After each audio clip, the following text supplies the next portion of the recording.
কালকে বৃহস্পতিবার ছিল। আর আমার ছেলে প্রত্যেক দিন, এখন তো কলেজ ছুটি আছে, প্রত্যেক দিনই পুজো দিয়ে দেয়। আমি ঠাকুরের বাসনটা মেজে দিই, তো ও পুজো দিয়ে দেয়। তো কালকে বৃহস্পতিবারের পুজো, আমি তো দিতে পারবো না। আর ওকে আমি বলেছিলাম যে, বাবু একটুখানি দিয়ে দিবি পুজোটা। আমি জানি ও সুন্দর দেয়, কিন্তু এত সুন্দর করে দিতে পারবে আমি ভাবতেও পারিনি। কি সুন্দর করে ঘট বসিয়ে শিব ঠাকুরকে কি সুন্দর করে সাজিয়ে এত সুন্দর করে পুজো দিয়েছে। আমি না, সত্যি বলছি, আমি ভাবতে পারিনি। আমি দেখেও অবাক হয়ে গেছি। মানে ওর দিদিভাইও দেখেও অবাক অবাক হয়ে গেছে যে এত সুন্দর করে ওর ভাই পুজো দিতে পারে। তো যাই হোক, ও ছেলে হলে কী হবে, ওর মানে মেয়েরা যেরকম সুন্দর করে গুছিয়ে কাজবাজ করে, মেয়েদের থেকেও সুন্দর ওর কাজ।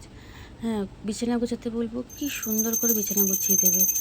আর পুজো দিতে বলেছি কালকে। পুজো এমনি অন্য দিনও দেয়, যখন কলেজ না থাকে, তোমাদের বললামই, কলেজ না থাকে তখনও ও পুজো দেয়। আমি ঠাকুর বাসনটা মেজে দিই। এমনি সেরকম কাজ করতে দিই না, কিন্তু এগুলো করে, ও টুকিটাকি কাজগুলো করে। তো একটু তো করতেই হবে, সবার যখন অসুবিধা হবে একটু করতেই হবে। তো আমার ভিডিওটা কেমন লাগলো অবশ্যই বলো।